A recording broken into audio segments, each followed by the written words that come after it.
On behalf of the American Academy of Neurology and in collaboration with Neurology Today, it gives me great pleasure to introduce Dr. Alexandra Miller. Not only a colleague, a friend, a neighbor, also a former trainee, Dr. Miller is an assistant professor at Weill Cornell Medicine and an assistant attending at Memorial Sloan Kettering. Dr. Miller, thanks for being here today. Well, thank you so much for having me. I'm really honored to have been given the invitation to join you today. Dr. Isaacson was my program director at Cornell, dealt with me day in and day out. So it's very, very nice to be able to join you. Absolutely, and it's no kinder of a thrill, or whatever that stupid saying is that I just mangled, to see a former trainee. The student surpasses the teacher. There we go. Well, definitely not that. So, Alex, so today we get to talk about about e-learning and what the Academy has been doing for e-learning, especially specifically when it comes to COVID-19. And I bet most folks of the Academy don't even realize that there is an e-learning subcommittee. And when did you join that committee? Well, I definitely didn't realize either. I was very honored in 2015 when I was the chief resident to be invited to join the e-learning subcommittee, and really happily surprised to see two very familiar faces, Dr. Isaacson and Dr. Safdie, who's the vice chair of education at Cornell. On the committee, when I got there, Dr. Safdie at the time was the chair, and Dr. Isaacson has since taken over. And so I really learned at my first committee meeting what e-learning was. And I think, over the past 4 years, we've launched several new programs.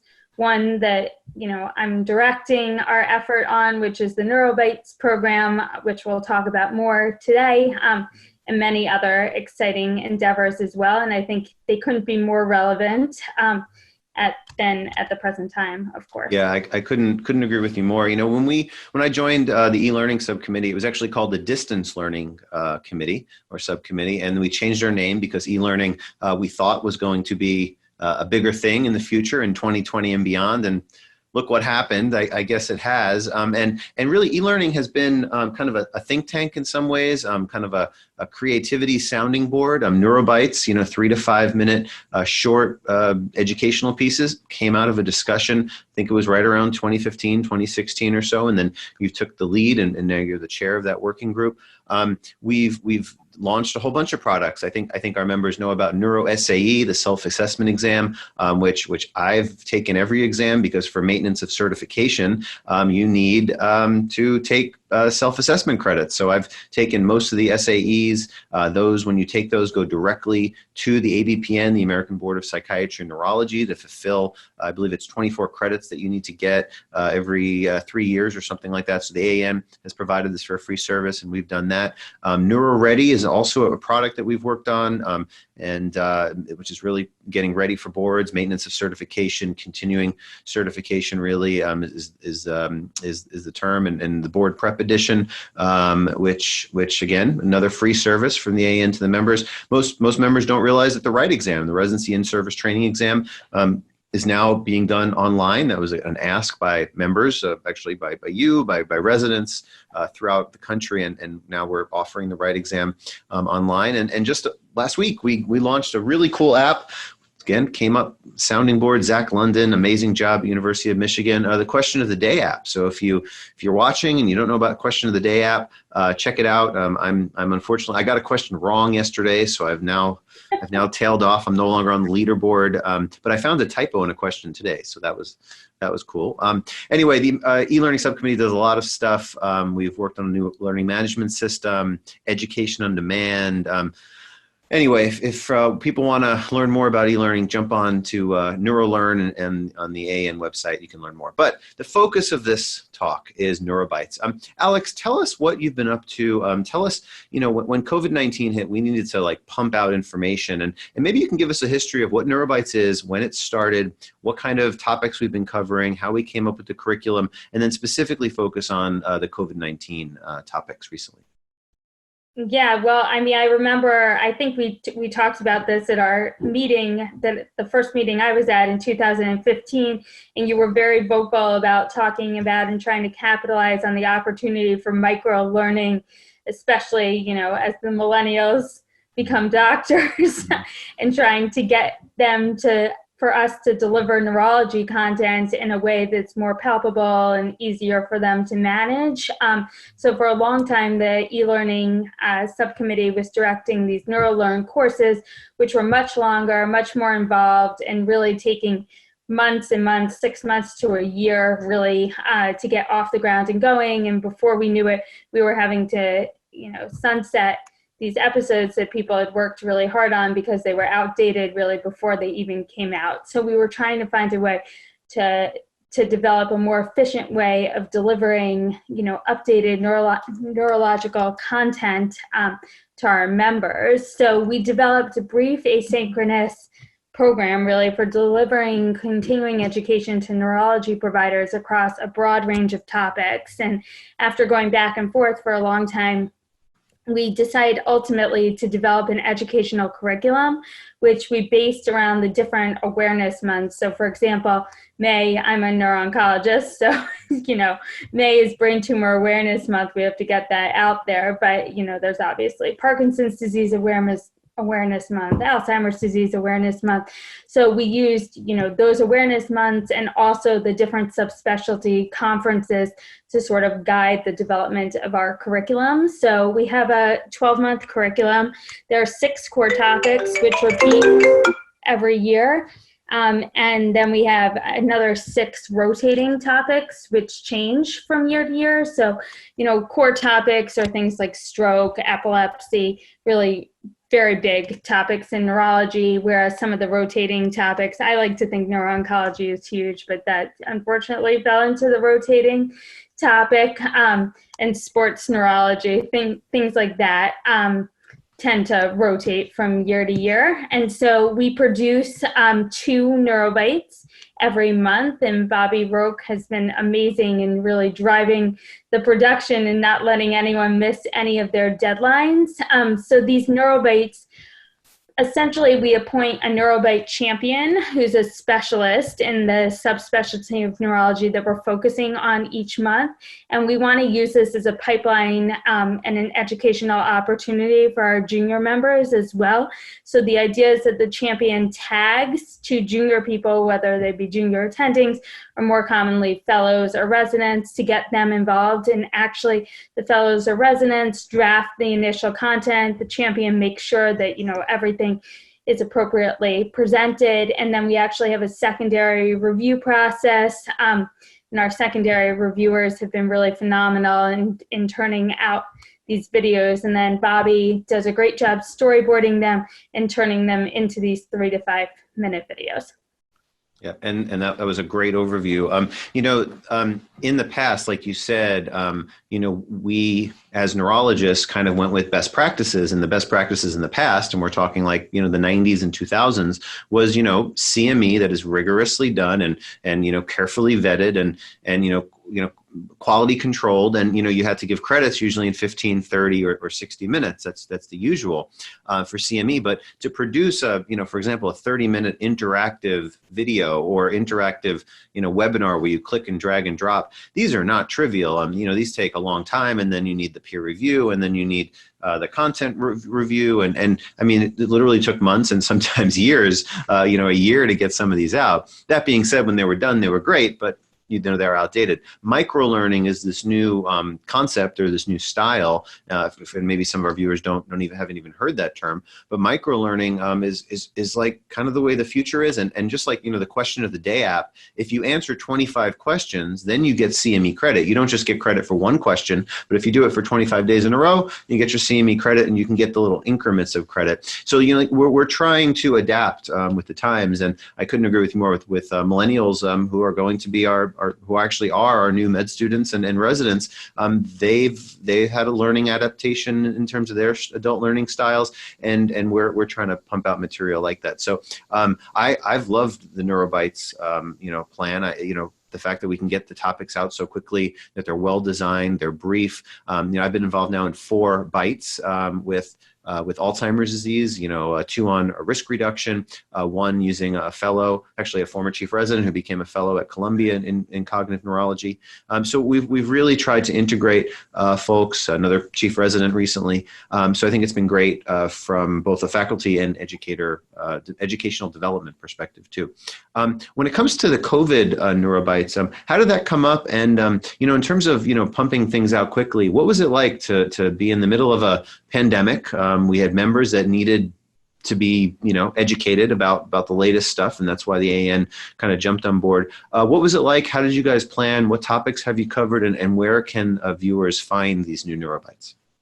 So, I think Bobby gets the credit for initiating the email on this and saying, with this COVID thing going on, should we be doing any specific neurobites to really address this? And then we put together a small, sub-working group to have a call about it. And I can't even tell you how quickly the emails were flying in development of these videos. But serious props and thanks to the people who wrote and turned around these videos. I think the scripts were turned around within days. And so I think there are really two aspects that we wanted to address.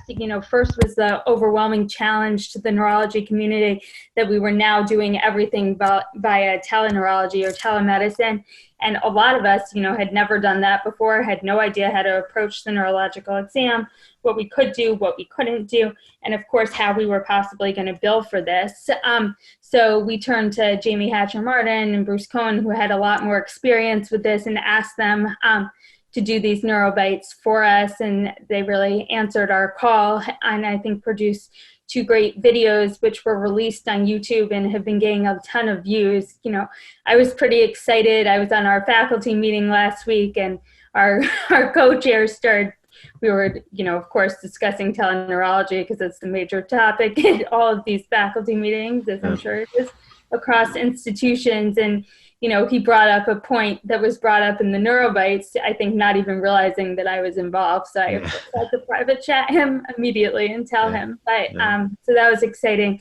And then, the other issue, of course, is what do neurologists need to know about COVID-19 and what are the neurological complications that are arising? And so, when we put out the first video, the work was, and the data was really out of China at that point.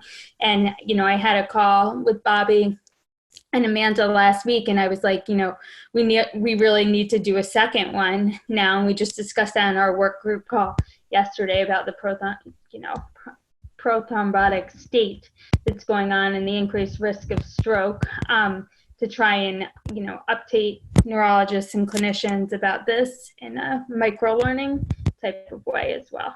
Yeah, that's great. And, I've really enjoyed the neurobites because, they're easy to watch. They're videos, so you don't need a special software or anything.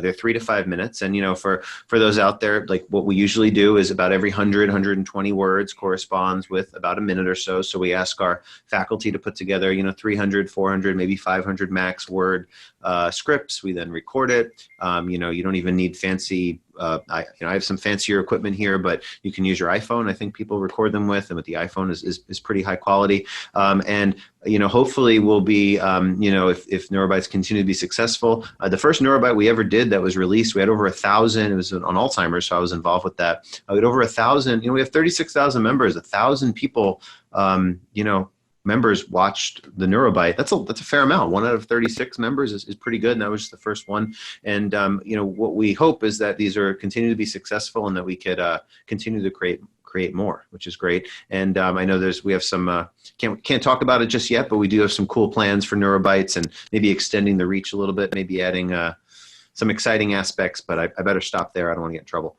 I think one thing we can talk about is that we've released, several of these onto YouTube now, which I'm pretty excited about, to, allow the general public to see them. And also, of course, any neurologists or general practitioners who are not members of the Academy also. And they've gotten a huge number of views. In total, we've had over 36,000 views now of our neurobites, and these COVID neurobites, specifically when neurologists should know about COVID-19, has gotten over 5,000 views on YouTube. So doesn't compete with your interview with Sanjay Gupta, but I had a lot of hair and makeup for that one. So. Yeah, I was sweating. I was freaking. But that was fun. I guess Going forward, what do you think is the future of micro-learning for our members? Do you think, and how do we figure out, maybe you could talk a little bit about, and we can talk about, when we first theorized neurobytes, we really didn't know, is a minute sufficient? Is 33 minutes, 5 minutes, 10 minutes, 15? We actually did a research study. We actually did an education research study. We submitted an IRB actually through Cornell. We had the American Academy of Neurology involved. Actually, big shout out to Roy Stroud, who really grabbed the bull by the horns on that project. Had an amazing superior superstar med student, Laura Beth, that jumped in and wrote up a paper. So we actually, the paper hasn't been published yet, so I guess we can't get too nitty gritty. I think it's under review, hopefully, now at Neurology. But maybe you can give us a little bit of an overview about how we kind of gave some data-driven, evidence-based education research into how we set up neurobytes. Yeah, so, we went through a long process to try and understand what the best approach was. So we had, all these neurolearns with a ton of information in them. And so the initial thought was maybe we could just take excerpts from these neurolearn courses and turn them into short neurobytes of material. So we tried that first, but I think we all felt that really, in order to deliver the material in the best way we possibly could, that they deserved fresh content. And so that's when we came up with the approach that we came up with. I think, we're all finding the shorter, the better. I think people have a short attention span. Many of our viewers still don't make it to the end, even with these 3 to 5 minute videos. So I think we're really we aimed with these COVID scripts to make them even shorter than we typically have. And I think there's a remarkable amount of information that you can deliver in that brief period of time. The other thing is these courses need to be constantly reviewed, especially when they're talking about treatment guidelines or clinical trial results, because the landscape of how you treat and manage neurological conditions evolves so rapidly. So with things like that, like induction therapy and multiple sclerosis was an example from yesterday that really needs to be revisited almost yearly, whereas something like the approach to foot drop is maybe, something that can stay in the library for a much longer period of time. Totally. Yep. So I guess, so just to recap, I think the American Academy of Neurology, I think some of us view the AAN in terms of education as the annual meeting. And you go to the annual meeting, you go to get some amazing content, really well curated, great speakers. You get CME, which is terrific. You fill out the evaluations, and that's your education. But what the AAN has really tried to do is push out innovative ideas, innovative products, and they're all available for free to members. So anyone who isn't aware, you can go to AAN.com, log in using your member number, and then click on the education tab. I believe it is. It's one of the tabs up there, and you can, aside from looking at NeuroTracker, so you can see how many CME credits you've gotten. You can look at all the different educational resources that are there, and hopefully, with COVID-19, we'll be even more adaptive and energized at getting stuff out there. We're also, talking about national neurology noon conferences. I think with Zoom now, we're going to be doing all sorts of stuff. So it's going to be an exciting time for e-learning. So I think I'm glad you joined in 2015. Yeah. That worked out. Well, I'm very honored to have been able to join and to be working with such a great group of people right now. So. Yeah, and I couldn't agree with you more. AAN staff have been terrific. Bobby's just been amazing, pumping stuff out. Amanda has really been involved, Amanda Chamberlain, all along the way. And Chris Frigin, of course, who's kind of taken charge from the top, doing terrific. And Sue and Christy have been great too. And then most recently, Michaela Morris has just been awesome. She jumped in. We needed help with the COVID-19 stuff, and she jumped right in. And now we're pushing out all these videos, and probably approaching about 50,000 views or so on these weekly COVID-19 videos, which is also part of the e-learning program. So, Alex, thanks so much for joining me. I appreciate it. Well, thanks so much for having me. Absolutely. And if someone's watching and has some ideas about what are these videos or our e-learning subcommittee should cover or pay attention to, you can send an email to elearning@aan.com. Alex, thanks again. Stay safe out there. Thanks a lot. You too. Excellent. Take care. Bye-bye.